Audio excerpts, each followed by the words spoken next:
Good morning and welcome to our third workshop, in which we're taking a deep dive to look more closely at our second annual Prenatal-to-3 State Policy Roadmap. I'm Cynthia Osborne, and I have the privilege of directing the Prenatal-to-3 Policy Impact Center at the University of Texas at Austin's LBJ School of Public Affairs.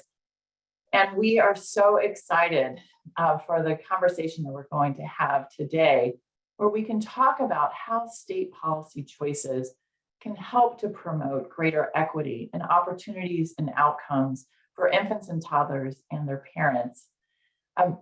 The work of our roadmap has really focused on how we can create a stronger and more equitable system of care for children and their parents. But we know that there's so much work that needs to be done.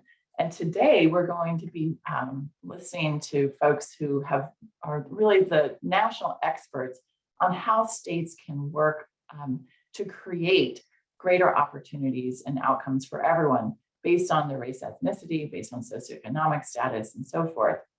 We're also going to hear from 3 states that have really prioritized creating more equity in both their child care, maternal and child health, and in home visiting programs. I wanted to take just a second to talk briefly about our state policy roadmap. Many of you were able to join us a month ago where we introduced our second state policy roadmap that is meant to be a guide for states as they work to create policies that help infants and toddlers thrive from the start. And really, we are based on, grounded in the science of a developing child that tells us what the conditions are that children need in order to make sure that they get off to a healthy start. And that includes making sure that the parents are also healthy and have the resources that they need to be able to provide for their children and care for them in the way that their children deserve and the parents want to. But we're really motivated by the fact that these opportunities and outcomes are systematically different for children, not just based on where they live or based on their income, but also based on their race and ethnicity. And this is due to long-standing policy choices that we have made as a country that have institutionalized the way that different families have access to opportunities, which impacts their outcomes.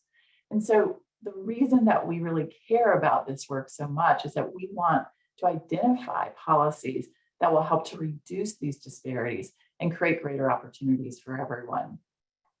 Our work is guided by the most rigorous evidence that's available to date, but we recognize that this evidence base is truly limited in what it can tell us.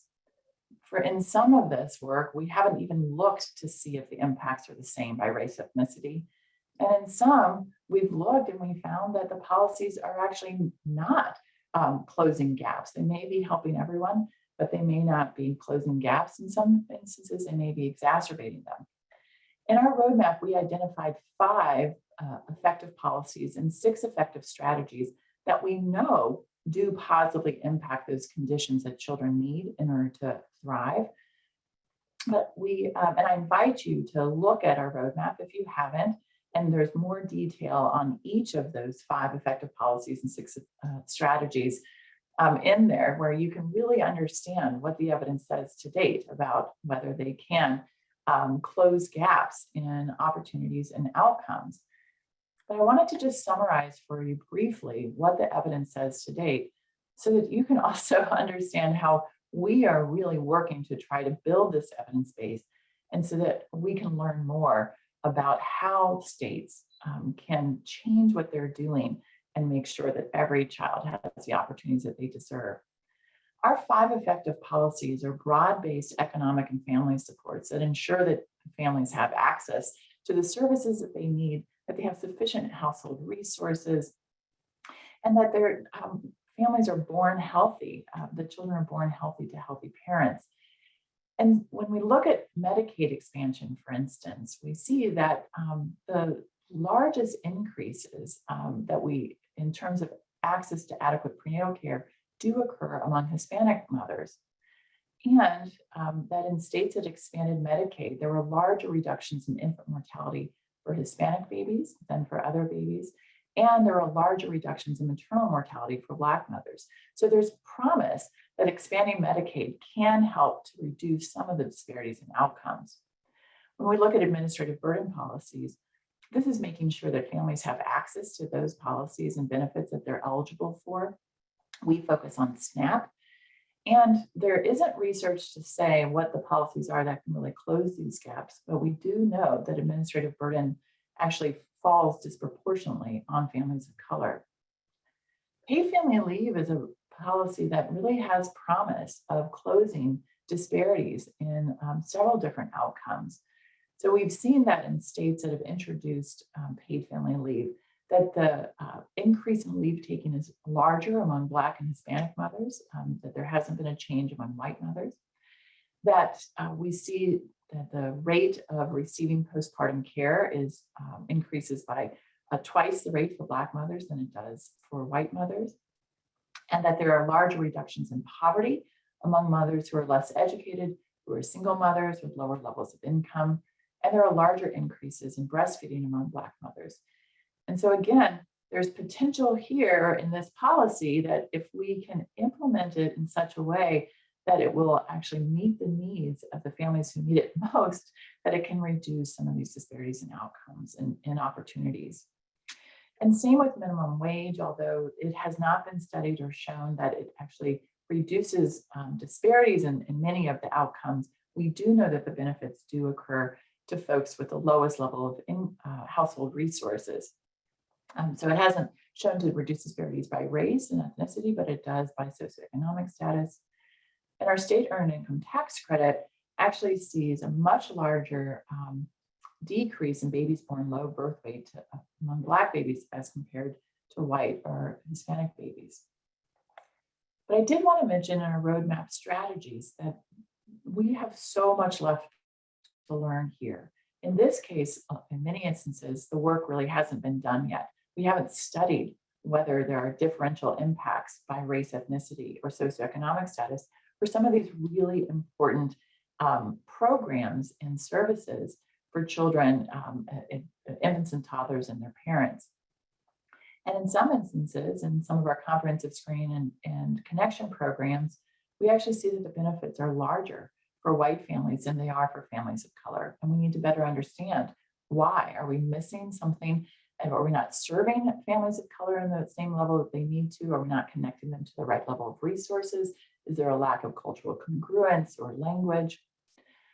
For our childcare subsidies, again, we haven't seen differential impacts of childcare subsidies on families' resources or access to care, but we do know that nearly a third among the families who are eligible for childcare subsidies are Hispanic, but only about 20% of those who receive childcare subsidies are Hispanic. So there's a real lack of access there. For group prenatal care, there's a lot of promise here that research hasn't really disaggregated by race ethnicity, but some of the most rigorous studies have focused largely on Black mothers and shown beneficial impacts. Our evidence-based home visiting programs, again, have not done the work to disaggregate their findings by race ethnicity. There is some work that demonstrates that cultural congruence between the home visitor and the parent does have beneficial impacts. Our early Head Start findings demonstrate that the impacts are larger for Black families and children than they are for Hispanic or white children. But for our early intervention services, we see that Black children are disproportionately denied access to EI services as compared to other children. So there's just, we are learning what we can, but there is so much left to learn. And we want to have a conversation about how states can do better to try to promote equity, to make sure, by that I mean that families and children have access to services that they actually need, not just what we provide, that lead to more equitable outcomes. And we're joined today by two of the nation's experts in this. Dr. Yoma Aruka, who is the founding director of the Equity Research Action Coalition at the University of North Carolina in Chapel Hill, has been working with states and really helping us to understand how they can promote greater equity for our infants and toddlers and the parents. And Dr. Joya Guerrero-Perry, who is the founding director of the National Birth Equity Collaborative, has just changed the way that we look at maternal and child health, and thinking about how racism is at the root cause of so many of the disparities in birth outcomes. These folks happen to be two of my favorite people on the planet, and I respect what they do so much, and they've really altered the work that I do, and I just wanted to share that briefly. Dr. Aruka is on our National Advisory Council for our Policy Impact Center. And when we were first getting started and we were sharing all the evidence that we had about what policies might be effective and on improving outcomes for infants and toddlers, she said, how can a policy be effective if it's not also equitable? And that has really influenced the way that we think about all of our work, that we're not just focused on whether something works, but does it actually work for everyone? Does it reduce the disparities that are so persistent? And Joya has said a lot of things over our conversations that have really made a huge impact on me. But the one thing that really just sticks with me more than anything is that she said, racism is not an emotion. And if we can think of it as real systematic practices that affect our outcomes and opportunities for especially people of color, that this is just, it transforms the way that we think about our services and our approaches and changes. So I'm so thankful that they're going to join us today. And we're also joined by 3 leaders in our country who are changing the way that their states are addressing these issues and have really been leaders in prioritizing creating greater equity. So we're going to be joined first by Lupe Jaime Nayahem from the state of California, who has been working on how to create greater equity in early learning and education settings, by Lisa Asare from New Jersey, who is really focused on greater equity in maternal and child health outcomes, and Emma Posner from Massachusetts, who's been focused on improving equity in their home visiting services. So I, again, so appreciate that you joined this conversation, and I'm going to turn it over now to the folks who you're really here to listen to, and I can't wait to hear what they have to say as well.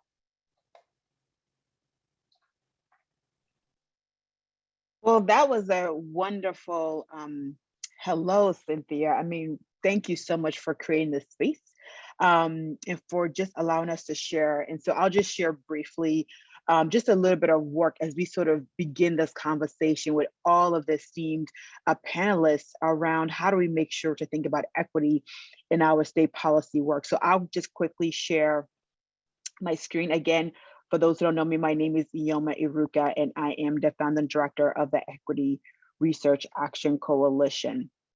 And so just to sort of get us started, I want to just highlight a couple of things. First, it is Black Babies Awareness Month that we are launching, because we do know that it's really important that we think about, you know, our Black babies and what do we need to do to make sure that they are thriving, and also that their families and those who care for and teach them, like our early educators, are also supported. So feel free to lean into the Black Babies Awareness Month. That is all through Twitter. So I just want to briefly share with you one project, sort of an initiative funded by Pritzker, the Black Babies Equity Project, and really in partnership with Child Trends. And really our idea is really that we need to focus on identifying the strengths from a strength-based perspective, programs and policies that really support the well-being of Black families and their babies. Again, you know, to Cynthia's earlier point, yes, I think policies are only effective if they're actually disrupting issues of racism and systemic inequities, and especially for families of color. And in this case, I'm really focusing on Black children, because I recognize that when Black families' babies are centered, we do actually end up doing some transformative work in our policies, whether it's civil rights, criminal justice, healthcare, et cetera. So I sort of use Black families as a beginning to also ensure an equity for those who are living in poverty, as well as those who are from other marginalized and excluded groups. But as part of sort of, I sort of urge, you know, those who are in attendance, you know, obviously assuming that many of you are working with either in the state agencies and or with state partners, et cetera. So I sort of lean into this idea of the three-piece framework, which is that our policies really should be centered on protecting, promoting, and preserving. And I center it with Black children in mind, that Black children, and particularly Black babies, are actually biologically vulnerable. We know that from our data around, low birth and preterm weight babies. And so we know that they're biologically vulnerable. And we also know, obviously, from the conditions of racism and other systemic inequities, that they're also socially vulnerable, whether due to poverty, due to, biases, et cetera, et cetera. But I think it's important that we also center in the cultural assets that Black families and babies have, because they continue to strive and thrive even under the most of difficult conditions, AKA racism. And so my argument is that policies, if you're trying to, make sure policies are equitable, we have to focus on preserving Black, babies' cultural heritage, their family units, their language, and all that makes them really secure in who they are as a contributing member of society over time, right, over their life course. We also have to protect them from harm and trauma and adversities. As we know, Black children in particular are likely to have 3 or more adversities in the first few years of life. And we know that has both biological, but also educational health outcomes that are not positive. And we also have to promote their health, economic stability, and mobility, as well as their access to early education, early learning opportunities that supports and promotes their health and well-being. So why should we even care about sort of centering Black people, Black families, Black babies, as we think about equity, right? And as Cynthia, I think, just beautifully laid out, right? Equity really has a lot of different angles, right? You can have the racial, ethnic angle, you can have sort of the economic angle, you could also have, where you live regionally, suburban, rural, et cetera, but in other sort of social identities. But I do push us to think about sort of this idea that, racism is a social construct. And we know that Black households make about 13% of the US population, even though there's a concern obviously of undercount. But either way, they make about 13% of the US population. And they make up either the largest or the second largest racial ethnic group in 19 states and DC. And even if you're in a state where there's not a large Black population, I do hope that what I'm going to share with you really is still of importance, particularly for your Latina communities that are growing across the country, but also our Indigenous population who, vary from like 4%, depending on where you are, to 1%. But again, how do we make sure we center those historically marginalized groups? And we know, for example, that Black families in particular like to live in poverty, 20% in poverty versus less than 10% for white families. They're likely to be food insecure, but also housing insecure. And as I've already said, right, there's already sort of the racial disparities around low birth weight and preterm, which we know has lifelong consequences, potentially in behavioral, cognitive, and other challenges if interventions are not provided early. And of course, we have the disparity, a huge disparity in a country like ours around maternal mortality, with Black mothers dying either before or after. But obviously, Dr. Korea Perry will talk a bit about that in her work probably. And then of course, home ownership, which is the gateway to, at least one of the strategies or gateway to attaining wealth. When we know that Black families have 10 times less wealth than white families. And so home ownership is still under the 50% mark for Black families compared to even Latina and other families of color. And that's something important to attend to as well, because we know that Black children thrive in sort of a safe, healthy home environment. And obviously home ownership is one of those areas. So I will just briefly flag that within this initiative, this Black Family and Babies Initiative, we actually produced 3 reports and more are forthcoming. One was really around how are Black families and babies doing with the COVID-19 experiencing pandemic, but also racism. And then how do we think about how current state indicators are, how do we reframe the way we look at some of our indicators, right? Like crowded housing. How do we look at that from a more of an asset-based framing, but also understand the impact of racism, for example, and why we have multi-generational housing. But then I really will talk with you briefly, really around the anti-racist policymaking, brief really about how do we engage in sort of anti-racist policymaking that I hopefully could be much more of, would create equity.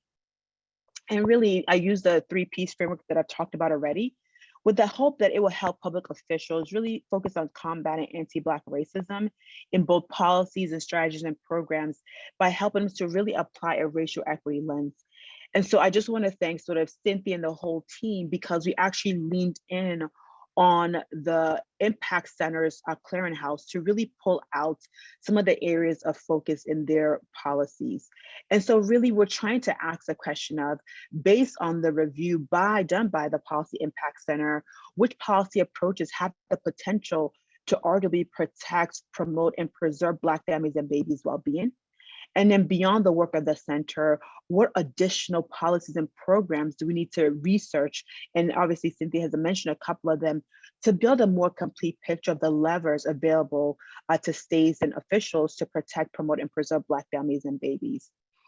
And so I think Cynthia already beautifully covered it, but I'll just highlight from our sort of three-piece framework, right? We identify, a couple of, at least a couple of, one protective policy really around the health insurance expansion, right? So Medicaid expansion. And Cynthia already talked about the fact that, yes, it's actually promotive, protective of Black infants, particularly around preterm birth and low birth weight.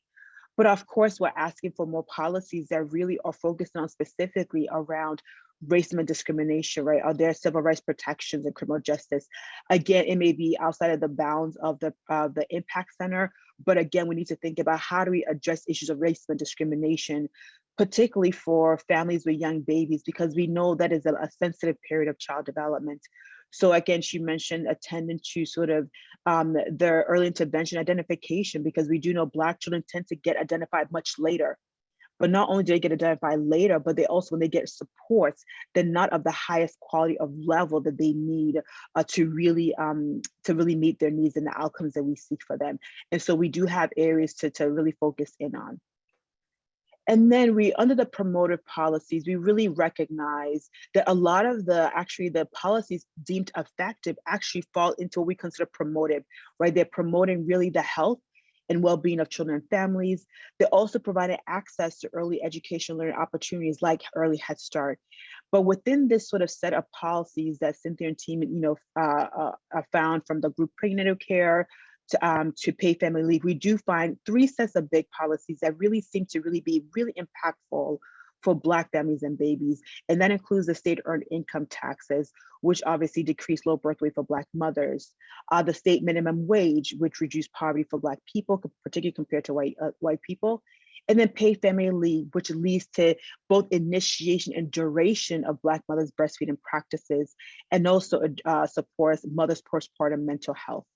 And so we do feel like there's a need for more promotive policies that attend to things maybe like mortgage insurance or baby bonds, and of course, hopefully universal pre-K as it sort of comes out, preschool, I should say. So we are sort of calling for, are there additional policies in this sort of space that maybe be much more beneficial for addressing disparities for Black children? And then finally, this actually should set preservation policies. We do see that there's not a lot of policies that really attend specifically to preserving the family units, the cultural traditions, or the language of Black families and their babies. Again, remembering that the first few years of life, a lot of development is happening. And we do know that that family unit being strong, that children really being exposed to their own home language is really, really important, even for Black children and families who come from a lot of different backgrounds. And so we're sort of thinking through, what are the policies that could actually preserve the health and well-being, and particularly the cultural traditions and family units of Black families. And so we sort of call on, do we think about issues around, child welfare, like kinship care? Do we think about issues around the workforce, particularly early childhood, around how do we make sure that we at least have a well-compensated and well-valued early care education workforce? And so really in terms of, as I just finish up my sort of statement, I would say that the policies in the Prenatal-to-3 Policy Impact Center were really well aligned with the promotion component of our framework. And I think that's really important, which means that there's a lot of policies that are seen to be addressing disparities. So I encourage the states to really look at those policies, especially if you have a large majority, or even not even large, but a good majority of Black people and potentially other people of color in your states, to look at what are those policies that we deem really effective for that population.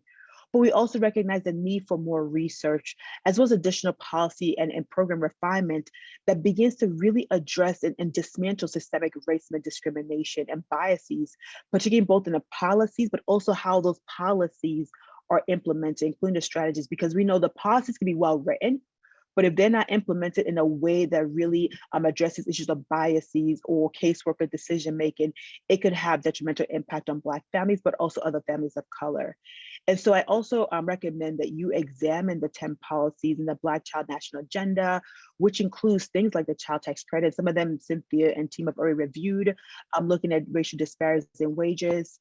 Obviously, we talked about the Family Medical Leave Act, expansion in health insurance, but also think about other policies that would be particularly beneficial for historically marginalized groups, including Black families. So with that, I will end my remarks and just, thanks Cynthia and team for just being able to provide sort of this, both the clearinghouse, but also the depth of really examining policies to determine their effectiveness and their impact, and whether it's actually addressing disparities in addition to being effective for our families, but also our young babies. So thank you, and I'll pass it on to Dr. Priya Perry. Well, hello, everyone. It's an honor to be here. It's hard to follow Dr. Yoma, but I'm going to try. Thank you very much. Can you stop for a second? Thanks. Hey, great. So I'm excited to be here with you all, and Dr. Osborne and her team and Cynthia at UT have really been learning for me and this journey, thinking through how as an OBGYN, we participate in this prenatal to 3 world. Many times in the beginning of our organization, we're about 6 years old. So frequently the conversations around children didn't include the person who was pregnant or the birthing person or the person or the families or the communities.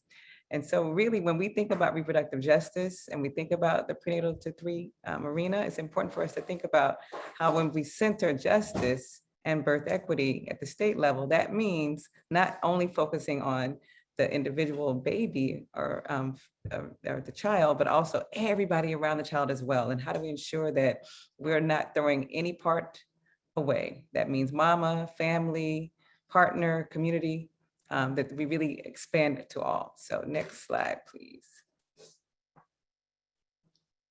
So we're going to discuss a little historical context, because if we don't talk about how we got here, we can't move forward. So it's important to, everything has a history. Talk about what reproductive justice is, talk about what structural determinants of health are, and then how we can use a birth equity agenda to promote birth equity at your state, in your states. Next slide, please. So our organization creates transnational solutions, and we're really on a learning journey ourselves. We originally said we're focused in the US, and then we started talking about global work and working globally, but that treats the US as if it's not part of the globe. So this language of transnationalism is so important, understanding that the things and the harms that we produce in our states, we also reproduce around the world as well. So transnational solutions that optimize Black maternal, infant, sexual, and reproductive well-being. We can't separate any parts of those parts of our identities in the full spectrum of sexual reproductive health and well-being. And our vision is that all Black mamas, babies, and their villages thrive. We want to live our best lives, not just survive, but thrive. Next slide, please. Everything is a thing with a history and a set of relations. Understanding anything in our everyday requires that we know something about how it arose and developed and how it fits into the larger context or system of what is a part.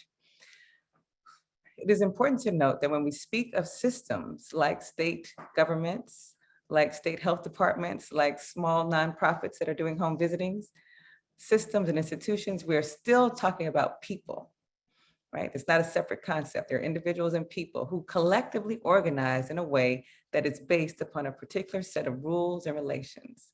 So we think about all the health inequities that we have that Dr. Yoma mentioned earlier. They were created by individuals who are collectively organized to create systems and institutions that over decades and generations continue to have Black people with the worst outcomes. So for us to undo them, we have to collectively work together to undo those particular rules and relations for ones for justice for all and equity for all. Next slide, please. So let's talk a little bit about this historical context. Thank you. From 1619 to 1719, we know that the United States, a person who looked like me, could be bought from another continent, another place, sold, Their children could be taken away. They had no control of their body at all. And even in 1720, although slavery was legal in the United States, the transatlantic slave trade was not. So the number one economic engine in this country, what kept this country growing, was the uteruses of Black women, in order to ensure that they had still had children who could be sold, that they had children who could be used for labor. That still belief was that we needed to create and ensure that Black birthing bodies could be utilized as a resource for consumerism. So that was the creation of my field, modern gynecology. J. Marion Sims, the founder of modern gynecology, the founder of my field, was a plantation doctor. He practiced on a plantation on several women, 3 of whom were named Lucy, Betsy, and Anarcha. He would cut fistulas and sew them back up, and cut them and sew them back up dozens of times without anesthesia, even though anesthesia was available to be utilized at the time. He created the speculum. He created a Sims retractor that we still utilize in surgeries today and valorize him. But he was using Black women's bodies as if we weren't human beings, right? As if we, and he wrote that we could tolerate the surgeries without anesthesia because we didn't feel pain the same way. And that same belief that Black women don't feel pain is still today inside of our healthcare systems. And you see data from places like UNC showing that Black patients are less likely to get pain treated after having a C-section, having their uterus removed from their body and a baby taken out of it. They're still less likely to get pain treatment than their white counterparts at the same rate inside of a hospital. So that history and legacy still holds today. And moves on, once we no longer could be sold legally, and we moved into the field of having Jim Crow, then we see birth control, blaming us around eugenics, sterilization. No longer are the babies of Black moms needed for capital. So then what are we to do with these people? So we continue the same blaming, the same sterilization, the same population control, and the belief that certain people should have children and certain should not is deeply infected inside of your work, inside of the work that we all do across the United States and across the world. So how do we move away from eugenics, from population control, from family planning as a root of control of certain populations as seeming more valuable than others, to one where we believe all people have the capacity and the need to thrive. Next slide, please. Because we have to understand these root causes. So when we first got the data that Black birthing people were dying at 3 to 4 times the rate of their white counterparts, we knew we needed to make sure that we disaggregated it. As was mentioned earlier, when you just lump it all together, it's easy to continue the same biases, the same assumptions. Of course, Black mothers are dying, we would hear. They're so fat, right? We're so obese. We don't listen, we're so non-compliant. We don't get our prenatal care. We're less likely to follow instruction, right? So when you actually disaggregate the data by race, ethnicity, geography, and income, it tells us that Black women who are college educated, even the CDC last year, 2 years ago, replicated this, were 5 times more likely to die within a year of childbirth than their white counterparts who had no high school education or who had a college education. Obese women of all races have better birth outcomes than Black women who are normal weight. So we're trying to do our little crunchies, we're trying to do our little exercises, but ask Serena, even when you are the most a star athlete, you're still treated as if you are not a reliable source of information. Black women in the wealthiest neighborhoods do worse than white, Hispanic, and Asian mothers in the poorest. And this last one is really hard for my fellow OBGYNs to accept, because we love to believe if you just came to the doctor, we're the center of the world, everything will be fine. We just need to get people into early prenatal care. So the data shows Black women who initiate prenatal care in the first trimester still have higher rates of infant mortality than non-Hispanic white women with late or no prenatal care. I don't bring up these data points to say that we don't need to go to school, and then we don't need to exercise, and we don't need to live in nice houses, or we don't need to go to the doctor. In fact, we need to do all those things, and we do all of those things. This is our entire public health strategy, and we keep saying, well, why can't we end health inequities? Why won't they just go to the doctor?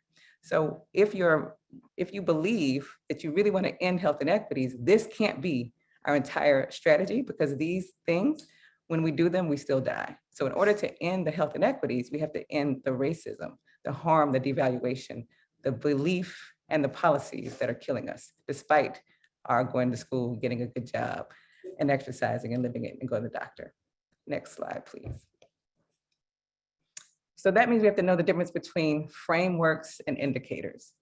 Since white supremacy is the current framework that we all operationalize, it's been normal. It's been normal to believe that there's a hierarchy of human value based upon skin color. We've codified that into law around the world for hundreds of years. And if we don't even think about it, I mean, my own school, when I was in medical school in Louisiana, I was taught that there were 3 biological races in the late 1990s. This is not that long ago: Mongoloid, Caucasoid, and Negroid. This was taught to me in embryology class. And we were talking about skin types. There is no biological basis of race. So that was all not true, but that was in textbooks as if it were true, right? So people still believe that. So I have to unlearn that. I have to decolonize myself to understand that that was never a truth. I don't have a Black kidney. I don't have Black skin. I have more melanin production, but that has nothing to do with my belief, my cervix or my uterus or my lungs. So all of those were white supremacy, right? So we've been operationalizing white supremacy for a long time. That's our current framework. And then under that framework, we pick certain measurements, certain indicators. A measurement is limited by our current reality.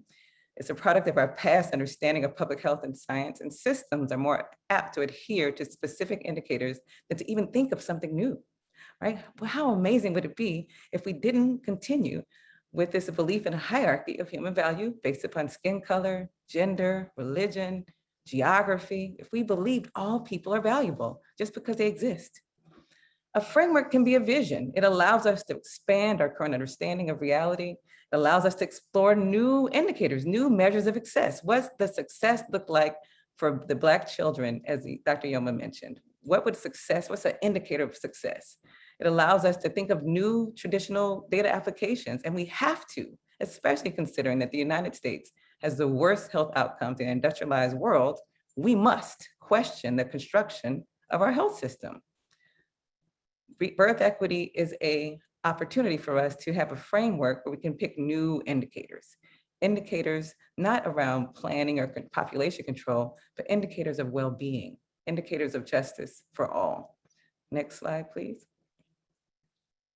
The social determinants of health are the conditions in which people are born, grow, live, work, and age.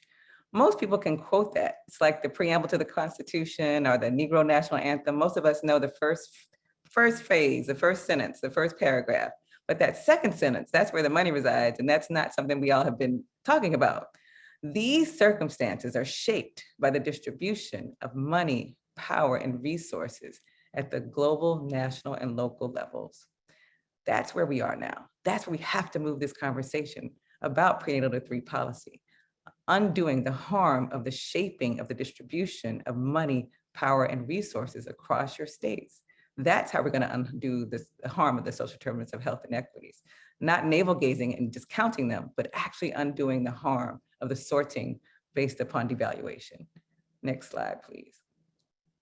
So looking at these, at the web of causation, understanding that our social determinants are not simply based upon individual choice, that we know that there's no Black choices versus white choices versus Asian choices, that people make choices, individuals make choices, right? So when we have increased maternal and infant mortality in a Black community, that there are multiple social and structural components that cause it. And that historical context around the GI Bill, many Black Americans were not, even though they served, were not able to take full advantage of home ownership, and got many people out of poverty. Redlining, hopefully many of you have already learned about that. When I began this organization 6 years ago, most people I talked to didn't know that the United States government participated with legal segregation through its, for decades. The 13th Amendment, Jim Crow, slavery, all of these things cause us to have poor maternal and child health outcomes. We cannot simply focus on access to prenatal care as a driver for improvement. Next slide, please. So we must have a reproductive justice framework. I was back before COVID, I was able to go to Geneva and present at the UN. I presented now at state houses, at city council in New Orleans, in Baton Rouge, and Congress a few times, but going to Geneva is deeply humbling, because as a Black woman from the Deep South, whose family's been here for at least 8 generations, we need to operationalize a human rights framework. We have been fighting human rights versus states' rights in this country since the origin story of this country. When you have a human rights framework, you believe that all people have the ability to thrive no matter where they live.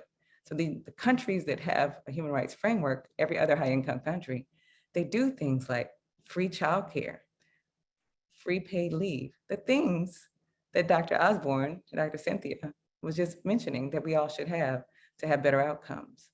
And so we have to ask ourselves, under what framework are we not choosing to have this as an indicator of success? Investing in the things that we have now data over and over again that shows it helps all people, and specifically, it helps people who are the most impacted to ensure that they can thrive. When will we believe that human rights is more important in this country than states' rights? Next slide, please. About 26 years ago, 12 Black women were having this conversation around reproductive health and rights. It was a very important moment in time, just like now, where our reproductive rights were under attack. And there was a lot of conversations around access to contraception, access to abortion, access to family planning. So for Black mothers, it's people who, like me, who I have a 10-year-old son who I do not allow to play outside with a toy gun. Because like Tamir Rice's mother, I don't want someone to see him and think he's an adult and shoot him because he's just a child playing with a gun. So as a Black mother, our reproduction is not based upon access to contraception and abortion. We want to outlive our children. So that means we desire reproductive justice. Reproductive health is what one gets as an OBGYN or a midwife or a nurse practitioner, the services of hysterectomies, tubal ligations, pap smears, that's reproductive healthcare services. Reproductive rights are the laws and policies that dictate how we get to do those things. And reproductive justice affirms it's based in a human rights framework because we start with believing all people, no matter their race, religion, age, gender, have the capacity to thrive, should be invested in. So that means we should be able to decide if and when we want to have children. So that controlling of making sure we can have a bunch of kids so you can sell them, or no kids because we don't value your children anymore for use in labor as worker bees, that we desire to decide if and when and how we want to have children. It's no longer dictated by the framework of white supremacy or by the state. We want to be able to parent our children in safe and sustainable communities. So that means, just as I worry about my son playing outside with a toy gun, I don't want to have to worry about violence from outside from police. I don't want to have to worry about, we know that there's data that shows that Black mothers are more likely to have preterm birth, the higher that there's police presence in their communities, the higher that there's mass incarceration, that is not helpful for Black infants to thrive. And then we have the rights of personal bodily autonomy. If I don't want to lark, you can't make me want to lark. If I want to have 10 kids, I have 3. And when they're all here, I feel like the little old lady who lives in the shoe. We don't critique some groups about having large families. And so the idea that just because you are poor, that you are a poor parent is fraught. And we know that there are rich people who shouldn't have 1 kid. They're not the best parent at all. So this idea that parenting is something that's only for the rich is also part of our framework in the United States. Next slide, please. So what are some approaches for state legislators? Well, first, birth equity. That is the framework that will get us out of this population control framework, believing that our job, your role as state legislators, is to assure the conditions for optimal births for all people, not just the ones who you are familiar with, or the people who are able to receive that you see, but really all people in your state. So that means you have to be willing to address racial and social inequities in a sustained effort. So it's not going to be fixed with a 1-year grant cycle or even a 3-year grant cycle. All of us, took us 400 years to get here. It's going to take us a while to get out. Next slide, please.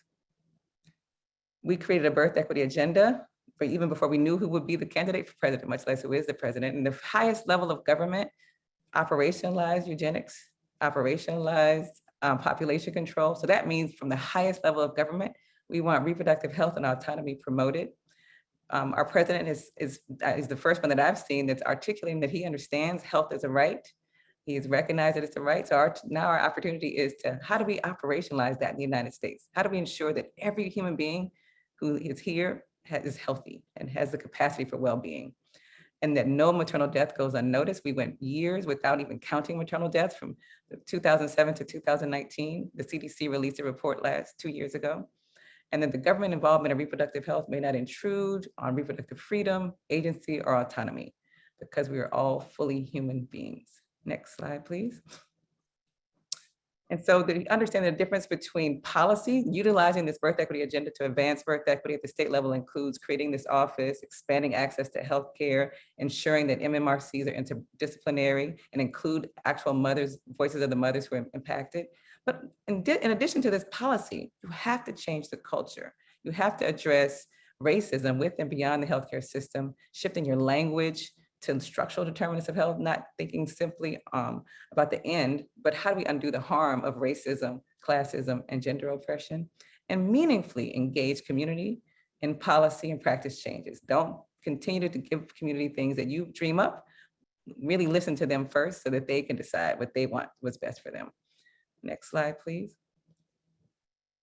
And that is it. Thank you. Wow, well, thank you, Dr. Joya and Dr. Yoma. You guys are both just so powerful in what you are allowing us to think about in a different way. And the message is something that I know that it's resonated with me so much, and I'm hoping that it resonates with everyone else who's on this webinar today. We're now going to be joined by three state leaders who have prioritized trying to increase access to opportunities and outcomes for everyone in their state, and to pay attention to race and ethnic disparities.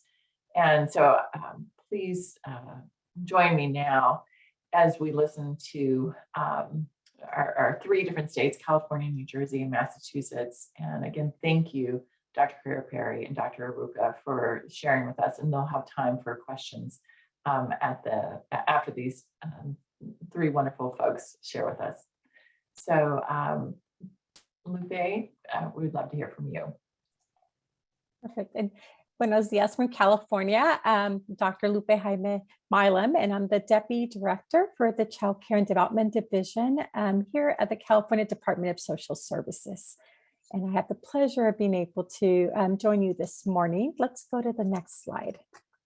During our time together, I will highlight briefly California's Department of Social Services guiding principles, our recent actions based on the Early Childhood Development Act of 2020, SB 98, and also touch on some of the data landscape work that we're continuing to do as we're shifting our work and really in a great transition but opportunity moment. Let's go to the next slide. CDSS, which is the California Department of Social Services, we're committed to guiding and providing these guiding principles that are embedded across all our different divisions. And so you will see many of these embedded in my brief presentation today, but also know that these are what grounds us, especially when we're really looking at putting the person back into person-centered. And also you'll see a little bit of evidence in regards to the community stakeholder engagement, which is an opportunity where we really do connect with our trusted messengers and also the voices from both our families in the field to co-create our next pieces together. Let's go to the next slide. So a little bit of some grounding information. If we can go one slide back, grounding information. California is in the midst of this transition, as I mentioned previously, but also know that as we're in the midst of this, there is historic work that has paved the way to help reform our child care and development system. And so I want to just take a moment to highlight some of that work, because I think that when we see where we are, California today, we wondered what brought us to this moment. In April of 2019, the California Assembly released its Blue Ribbon Commission on Early Childhood Education report. These were sets of recommendations that really contribute to our next document that was released on December 2020 under the California Health and Human Services Agency, which was leadership, which was the master plan for early learning and care for all California children.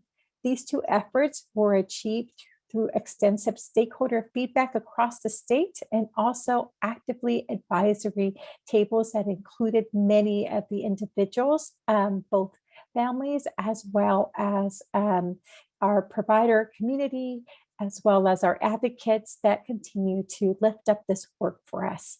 The master plan displayed the administration's commitment to children and families across California and to chart policies towards creating a child development system capable of being flexible, of serving all children while prioritizing the needs of California's most vulnerable children and families. Also, this document provided an aspirational roadmap that really shined the inequities that existed within the California child care and development system to meet a goal of a comprehensive birth to birth and beyond early learning system. Another piece that I would want to add as part of also our history leading up to this moment that we're in now is that in this last year, we had AB 378 pass. That's the unionization of our licensed family child care home providers and our family, friend, and neighbors. The Child Care Provided United, CCPU, is a provider organization unions certified as a representative who can now meet and confer with our state. As you are aware, many of our families elect in California to select family, friend, and neighbor, as well as family licensed family child care home providers as their choice to leave primarily their infant and toddlers. And many of these individuals are women of color. So being able to have direct conversations is very crucial to the work that we're building. Go to the next slide. So this leads now to SB 98, and that is the Early Childhood Development Act of 2020, which is the transformation of the child care and development programs, which transfers from the Department of Education to the California Department of Social Services effective July. So this last July, most of the programs that were under the Department of Education transferred over to the Department of Social Services. This transition provides the opportunity to address the social determinants that are critical to life outcomes for children and their families through a whole family, whole child approach. And so I say that not lightly, recognizing that we want to ensure that we're doing dual or multi-generational approach when we're looking now at this transition and the opportunity it provides. Let's go to the next slide. Concurrently happening with the transition of these programs to CDSS is also addressing the need to really talk about the data. And as part of the transition, California had to address the need to replace legacy systems that were with our sister agency, as well as we think about what data is necessary to be collected. And I'm going to quote our Director Johnson from Department of Social Services that says that California needs to know who is accessing our programs, who is also not accessing our programs, and why are they not accessing our programs. And unfortunately, at this moment, we can't tell that. And therefore, it is very important that we really think about the systems in place to be able to lift up that important piece of information amongst a lot more. Let's go to the next slide. So we invested $4.8 million in general fund to help plan and initially implement the design of the child care and development system that meets the needs of families as well as the workforce. The proposed data system aligns with the master plan for learning and will strengthen the administration process for the use of the data. We're currently right now on phase 1, which includes the intensive stakeholder feedback session, as well as having an advisory committee composed of the field, where we continue to operate on the principle that we heard just recently from one of these stakeholder feedback sessions. And it was clearly stated to us, please, nothing for us without us. And I think that is very critical as we're thinking about this work. Furthermore, really beginnings will be a comprehensive and inclusive centralized master data management solution to link and govern and produce data products that provides information to both providers and consumers. It will link in the consumer education web portal. We'll also have a family and provider facing platform that are currently in these, like mentioned, planning phase. And it will also mesh in seamlessly our statewide family verification hub, where families come in for services. They are filling out one application for multiple services instead of going through the many doors that currently exist within California that currently ask for very similar paperwork. Let's go to the next slide. So some of the goals that I'm going to lift up just briefly in regards to the beginnings is that we want to advance equity. And by doing that, we are listening to our experts. We're honoring that expertise of our family, providers, advocates, our trusted messengers. We're also wanting to improve access, make sure that access is critical by supporting and strive for full utilization of subsidized and person-centered approaches. And then we're also strengthening outcomes by supporting transparency, research, innovation, and sharing understanding. We want to make sure that we do better, and we want to make sure that we're able to fully maximize every opportunity that we have. Let's go to the last slide. Thank you again for providing me this time to share a little bit about what California's approach is in regards to achieving equity through our current system. On this slide, you have the website information that if you would like more information, please feel free to reach out to me or send an email to this website. And thank you for your time. Good afternoon. My name is Lisa Asari, and I am coming to you from the Garden State, from the state of New Jersey. And I serve there as Assistant Commissioner of a division called the Division of Family Health Services. So I will speak to you about some of the policy choices that we've made in New Jersey that have really increased equity. And the focus of my presentation will really be on the New Jersey community doulas. Next slide, please. So what are New Jersey statistics telling us? I want to say a thank you to Drs. Yoma, Dr. Joya, and Dr. Lupe as well. Dr. Joya talked quite a bit about the statistics. I will just give a quick snapshot of the statistics in New Jersey and what has really pushed us to address equity. Next slide, please. So this is just maternal morbidity. So these are the near misses. We certainly have mortality, but we also have morbidity. And you can see from the graph in front of you that the blue line is almost twice, if not 3 times higher for the Black women as compared to their white counterparts. Next slide. When we look at pregnancy-related mortality, where we're talking about death, we can see again that the difference is 3 to 4 times higher for Black women than their white counterparts as well. And sometimes it's been up to as much as 7 times more likely. And so having this information, and infant mortality has similar disparities, with a Black infant less likely to make it to its first birthday, 3 times less likely than its white counterparts. So we had this data, and we've had this data for quite some time, but we really needed to move from data to action. So about 4 years ago, we did a series of focus groups. So Dr. Lupe had talked a lot about stakeholder engagement. We really said, let's scrap the old model. Let's go into the communities and really let's hear from the people in terms of what they need. And we spent quite a bit of time sort of surveying across the state. New Jersey is relatively small, so you can get from one side to the other in a day. And we heard from the communities that we serve. And what we heard from a lot of folks was there was a lot of stress in their lives, and there was a real need for social supports. And so we retooled some of the initiatives, grant-funded initiatives that we had to really design and develop a program called Healthy Women, Healthy Families. We saw that as the response, and that program really includes many social supports, so things like group prenatal care, a fatherhood initiative, and we decided to pilot a doula project in 3 specific sites across the state. And that is really what led us to the doula, community-based doula Medicaid benefit that I will talk to you about. Next slide, please.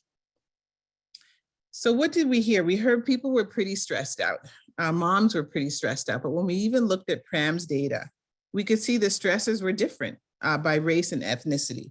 For the white women, the number 3 stresses were things like move to a new address, someone in my family was sick, or someone in my family had died, versus Black and Hispanic moms who really spoke very specifically about concerns about household income, concern about a loss in job hours for themselves or their spouse, and other things that really speak to the social determinants of health.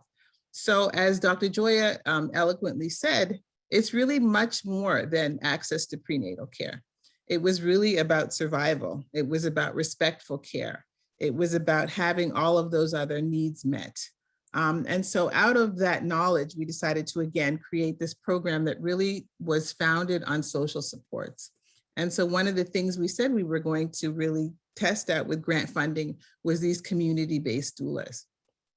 Fast forward, 2019, our First Lady, Tammy Murphy, who remains the First Lady of New Jersey, came out with an initiative called Nurture NJ.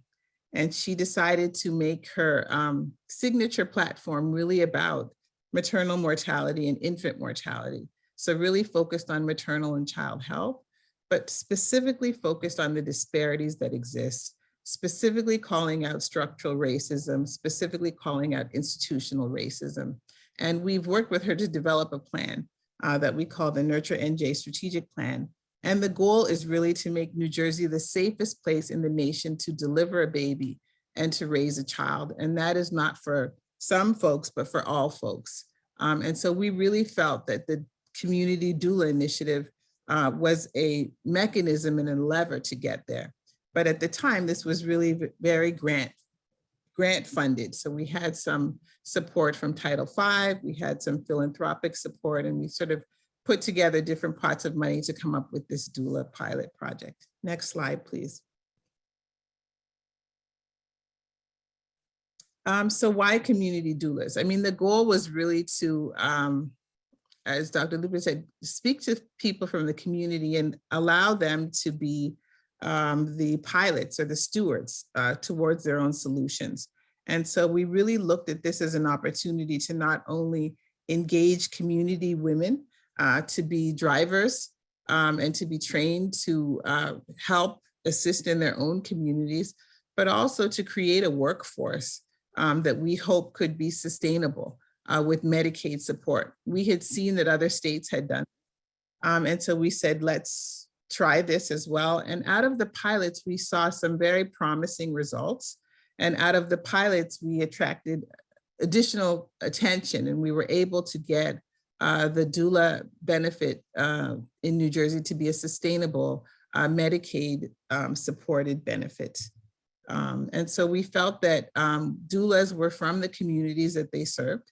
We had an opportunity to build a workforce that was culturally and linguistically competent.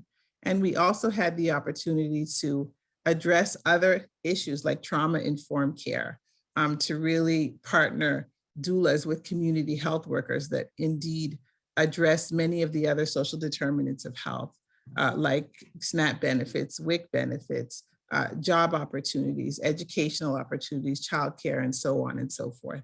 Next slide, please. And so you should understand that this benefit was done in context of many other benefits. And the reason that I really am highlighting the Medicaid benefits is because it really provides us with a sustainable funding source. And so I think what we were able to do at the Department of Health was really stand up a pilot project, demonstrate its effectiveness, and really sell it as something that we felt should be sustained and should be offered to many more women than the limited number of women that we could serve. We quickly learned there was a lot of demand. People wanted this benefit. They wanted to be able to be assisted by a doula. But as you can see from the slide here, there are many other benefits. Recently, New Jersey passed the 365 days postpartum Medicaid coverage, and there's many others that are listed here. But the community doula services benefit was one that came at the beginning of this year. Next slide, please. And this is really demonstrating that the benefit is very much in alignment with the New Jersey strategic plan called Nurture NJ. It really speaks to building community infrastructure. It really speaks to building a robust and strong perinatal workforce. It really speaks to shifting ideologies and mindsets. And it really speaks to respectful care. So many of the things that we felt that the community doulas were already providing, and we could build a workforce of women to provide more. Next slide, please. But this is not where the story ends. So it's one thing to have a benefit, and then it's another thing to fully operationalize that benefit and to make sure that it is known, that it's not impossible. I think I heard quite a bit of commentary about administrative burdens and how we really work through the systems that some of us create. How do we make sure that these systems are not too cumbersome, that they don't give us the responses that we're looking for? And so one of the things that we're working feverishly on with an organization called Health Connect One is really standing up a doula learning collaborative. And so this will really give us the opportunity to work on enrollment, to work on contracting with MCO partners, to really work with doulas on claim submission. We are really trying to support the adaptive change, to really get support from within the community, and also to recruit clinical champions. So who are MCO providers and how do they interface with the doulas? We continue to work on building the workforce. We are leveraging our 3 pilot sites who will work with us to recruit additional doulas, to help us with training, to really expand on the workforce that we have already created.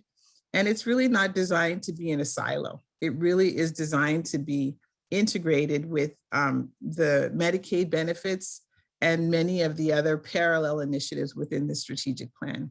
And this we all hope to achieve through the Doula Learning Collaborative, which we will officially kick off this afternoon. Next slide, please.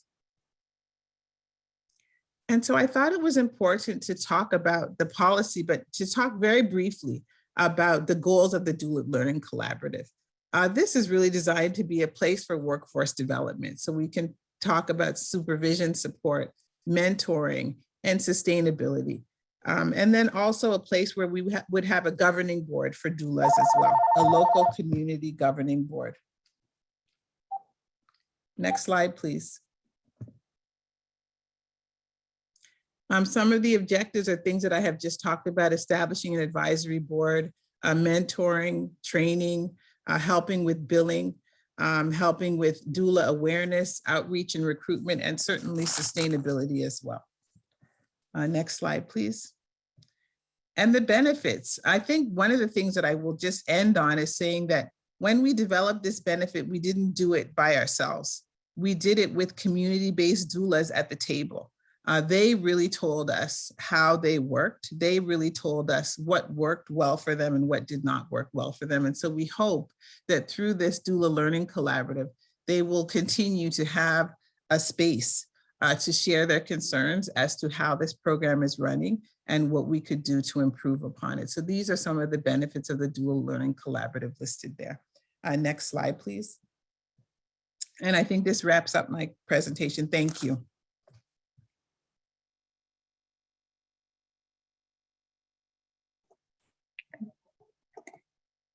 Thank you, Lisa. So I'm going to quickly share my screen. Okay. So hi, everyone. My name is Emma Posner, and I work with the Massachusetts Maternal, Infant, and Early Childhood Home Visiting Program at the Massachusetts Department of Public Health. And I have 2 objectives. First, to describe the process that the Massachusetts Maternal, Infant, and Early Childhood Home Visiting Program, or Massachusetts MICV, used to incorporate needs assessment findings into programming with an explicit focus on equity. And second, to identify tools and approaches that can be adapted for use in other home visiting or maternal and child health program planning processes. This example will be focused on process, so it will focus on an approach that our home visiting program used to engage in program planning and decision-making that is grounded in equity. First, a brief overview of MCV.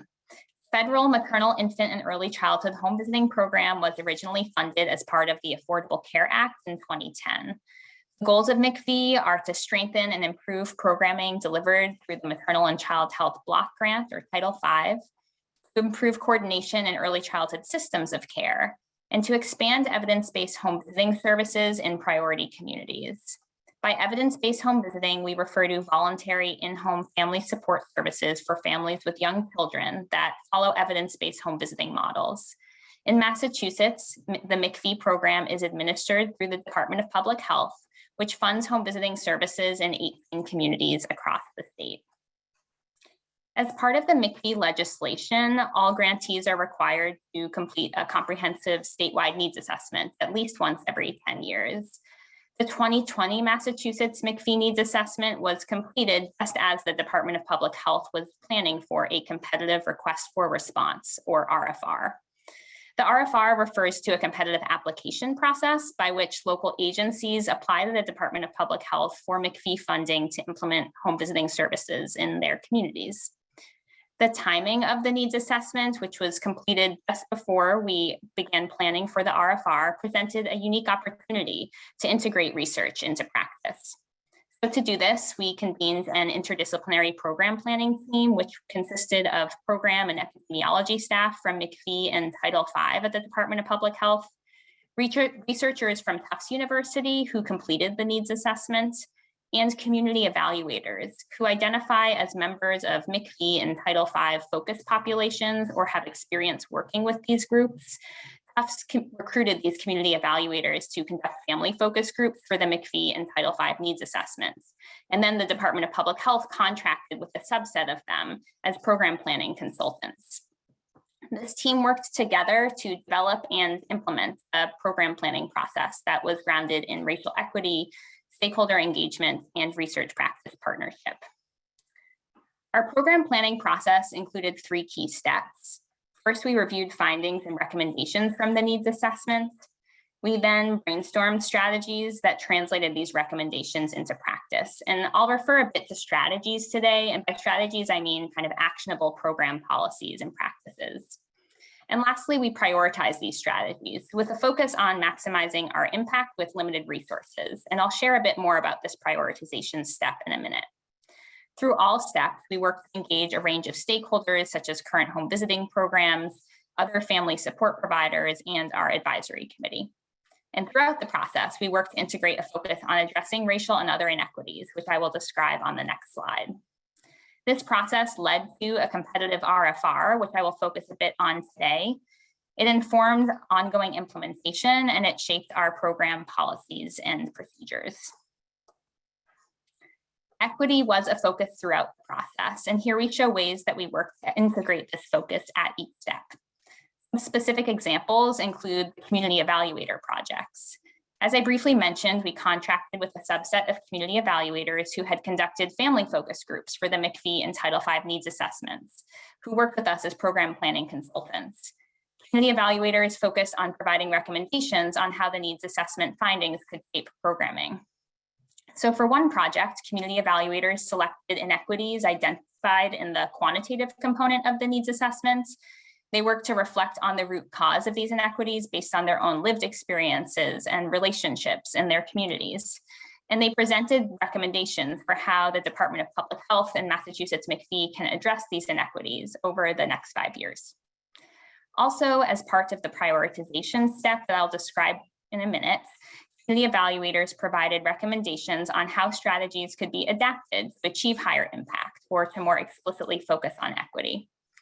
And then through the RFR, we focused on integrating a racial equity lens, not only into the RFR itself, so not only into the questions we asked applicants or how the funding opportunity was described, but also into the RFR process or the procurement process.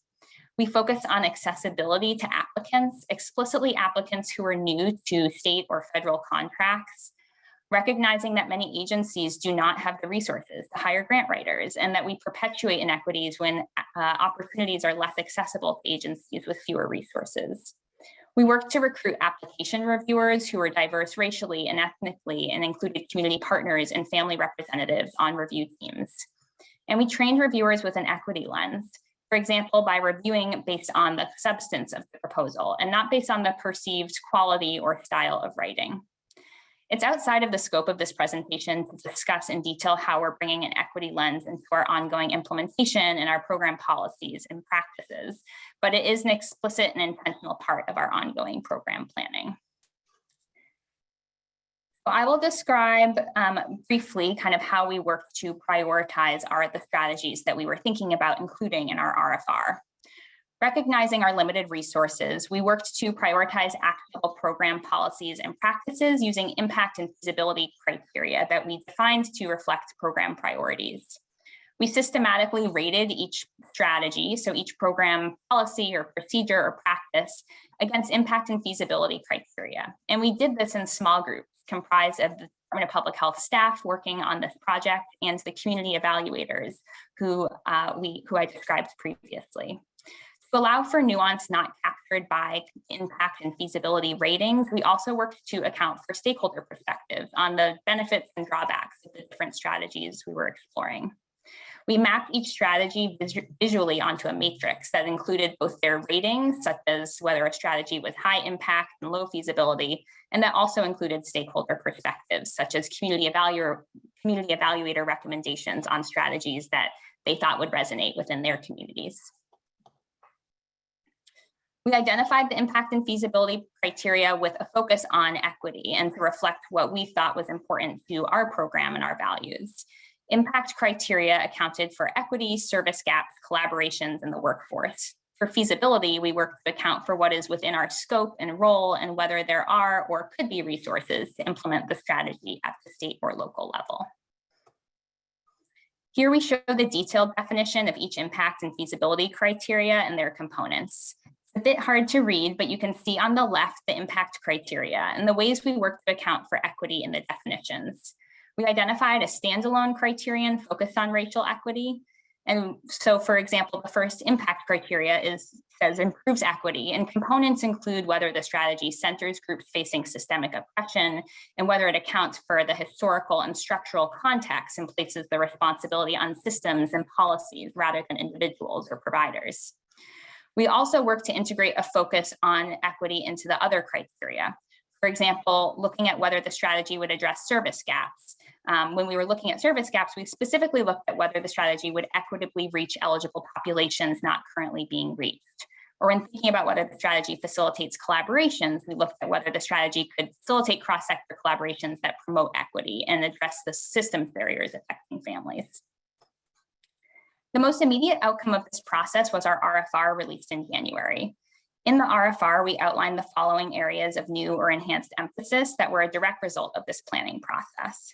They were to integrate a racial equity lens into all aspects of programs and policies and practices in order to address structural racism, tailor evidence-based home visiting services to respond to shifting community and family contexts, emphasize outreach focused on promoting voluntary and equitable access to services, support varying family structures, including non-custodial parents and grandparents caring for grandchildren, develop a workforce that values lived experience, implement innovative staffing structures, including enhancements such as cross-training or designated positions to meet programs' needs, facilitate home visiting networks that contribute to a well-coordinated home visiting system in local communities, and to develop and enhance formal collaborations with cross-sector partners.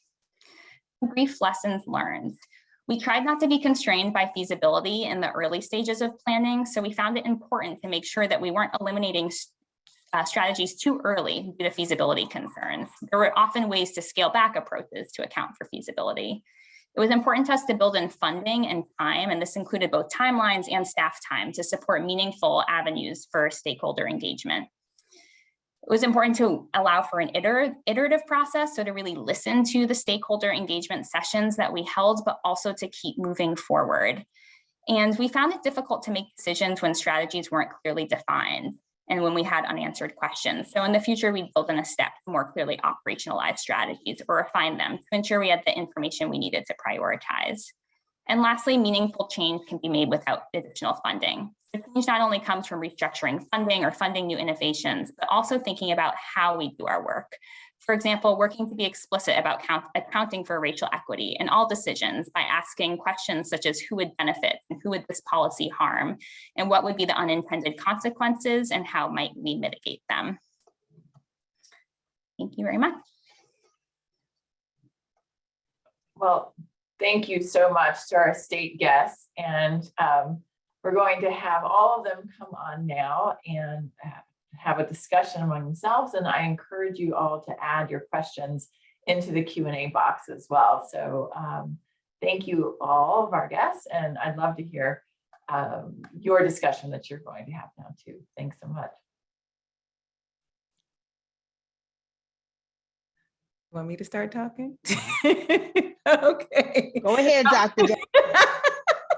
Well, I'm going to say, well, I'm a little bit of an advantage because I know the work that all three of you were talking about. And so I already, so it's kind of a refresher to hear the amazing work and how you are operationalizing the need to ensure that community members are a part of what you plan, that you are listening to what they tell you to invest in and not doing, because I know as a person who ran a health department, it's so easy to keep just doing what the person before you did, and you don't actually go to the community and say, hey, what do you want? So that disruption, I think, is what stands out the most for me, like disrupting, doing the same things that you got when you came into your job to say, hey, let's start with asking the community what we will want to do differently. So Dr. Yomi, what stands out for you? God, there was so much, right? I feel like what stands out is just, I think it's just a reminder of the amount of work that goes into sort of combating, just disparities and really trying to center in equity. And that is not just sort of like this one thing. Like, obviously, I think you're exactly right, Dr. J, right? That, being able to connect with the community and really finding out what is it that is really needed, right? And how can we disrupt sort of the cycle? But it's also that you have to kind of work across a lot of different networks, a lot of different divisions, right? And that, and if you take, like, even just taking, the work that Dr. Asari talked about around the doulas, it's like, yeah, like there's a history embedded in the work, and then it's a contemporary sort of challenges in that. But in the end of it, I feel like what I got from all three of you all is that there are things happening, right? There are impacts happening, and we kind of have to lean in. We can sort of get lost in like, oh my God, we still have the numbers don't look that great across the board, across many states. But it feels like in the end of it, a lot of this was set up 400 plus years ago. So we can't expect, some magical pill to kind of change everything in 3 to 4 to 5, even 10, 15 years. But what you all are doing is showing that there are things that are really happening, and how do we just take some of that progress and situate it in different places and spaces, and hopefully we can do more. And so I just applaud you all for just the work that you're doing in each state, and just hope that there's ways that people who are listening could learn a bit more about some of the details. What are some of the challenges that you all experience? I feel like that's the part of like, what were the challenges so that we don't make the same mistake as well. I think we got a couple of questions in the QA. One is for the state folks. What challenges did you all have? And what pushback, and how did you handle it? I'd love to hear that as well. So I can jump in. It's the intersection of sort of government and community. It's a hard mesh, right? And so I think some translation that needed to happen, right? Like, we're talking this government talk and you're talking community talk. We don't want to lose the authenticity of what a doula does, but we have these systems that won't pay you unless you do certain things. And so I think there had to be some sharing and some shared learning from both sides, and real trust building, right? When I show up to a meeting, you know that I'm coming with a few doulas, and their voice is just as mine is. And so for the doulas also, you're at different tables with different people. So really sort of, I think that was pretty significant, but we had to build considerable trust for them to even want to get involved in this system, because many of them said to us, we don't want to work with government. That's just not who we are. You know, we are authentic. We don't want you to kind of come and police us or regulate what we do. And so I think that there was some shared learning. We continue to learn. We're not done yet. We're still in the billing and we're in all of the sort of system stuff, but we're doing it together. And I think that they do genuinely feel they have a space at the table. It's not a temporal space. We're establishing this learning collaborative for them. It belongs to them, and it is a vehicle for them to bring their concerns to the system so that we can fix them and we can disrupt them and we can make them more user-friendly. So the one quick example I'll say is when the pandemic hit, they weren't allowed in the hospitals. Nobody was. But they, because of the relationship that they had with us, could come and tell us, hey, listen, this is what is happening. And based on that, we got an executive order written by our Commissioner of Health to say that a doula is part of the care team, and they will not be disallowed or blocked from entry. And so that is a classic example of how we can work together for the common goal and the common mission that we all share. But it's been a process. It hasn't been easy, but it's been well worth it. And I would happily share with others how we did that and some of the hits and misses and some of the successes. Emma or Lupe, did y'all have anything to add? It's Lupe. I would echo that of Dr. Lasari, of what she had shared. There's definitely, even the terminology that we choose is through a government frame, and therefore what we have to pick up also that California is very new with this transition, right? So we couldn't have layered on anymore at the time of layering on within a pandemic, within a transition, within, touching on our data landscape, et cetera, but also recognizing that if not now, then when, right? And so there has been a lot of fail forwards, but also recognizing that those fail forwards are productive. And as long as we continue to have that space where we are having these authentic conversations, I think that that's going to be the ultimate learning curve that we will have during this new approach that we're having. I see we're at 1 minute. I'm afraid, do we allowed to go over Fearless Leader, Dr. Osborne? You're allowed to go over for a few minutes. Okay. I was like, oh goodness. Well, all right. Emma, do you have anything you wanted to add to that? I think for us, it's also been a process of kind of recognizing that, we want to be moving quickly and change takes time. And so kind of figuring out what are those meaningful steps that we can take to really change the way we do our work, as well as kind of begin to think about changing the structure of our programs and policies. Really focusing on the how, I think has been a helpful way for us to kind of bring more folks to the table, and then slowly kind of be taking kind of bigger steps toward the longer term changes that we're looking for. There was one more question I thought was a good one about how do you present policy change suggestions to stakeholders who question the realness of racism in existing data and policies. So I would love for you all to give some pearls to your colleagues, if we could, before we go. Lisa, I know you got what you got? We hit them over the head with the data. We hit them, we have a maternal data center. We start to show data by race and ethnicity, hospital data. We really try to break it down to sort of say, this is not a fragment of our imagination. And then even like you said, when we control for things like education and socioeconomic status, we really try to use the data to move to action. And then we also try to empower our advocates, right? So it's not just about being a doula, it's about how are you an advocate? How do you speak to the legislators? How do you take your story to places? And so I think both of those things, but I think the data has been really helpful. Like you said, Dr. Joya earlier, if we don't count it, if we don't measure it, then it's like, it's this great thing. I'm not like that, this doesn't happen. But when we do, and we say, look, Dr. Joya, that's your hospital. That's, you know what I'm saying? It's a different conversation. It's a different conversation. Anybody else? Yeah, Emma.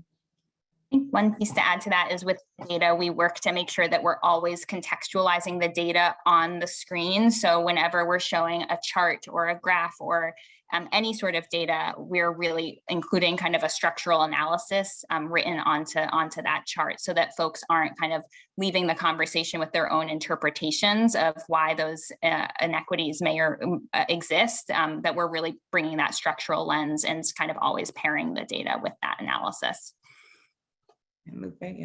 Yeah, and similar to everyone, I would also add lifting up the lived experiences behind the data.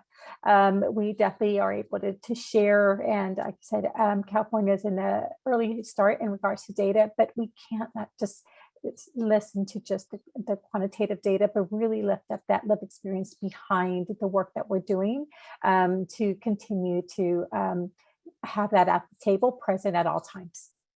And I want to take, moderator privilege. We were having a conversation in the chat around the term equity and what the definition of equity. And this conversation we're having reminds me of this. So I utilized Dr. Kamara Jones's definition because it talks about the assurances, and we utilize that for our birth equity definition as well.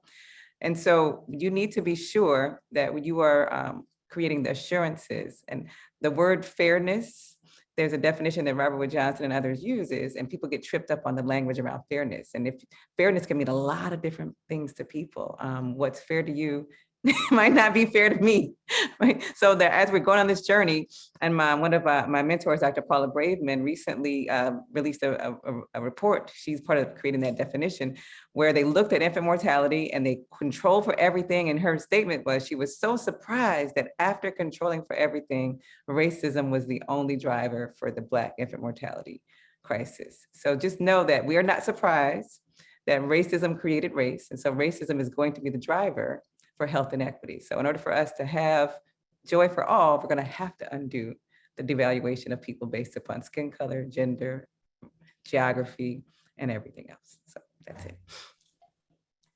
Thank you for leaving us with that. And thank you to all who joined us today to hear this amazing work that's going on.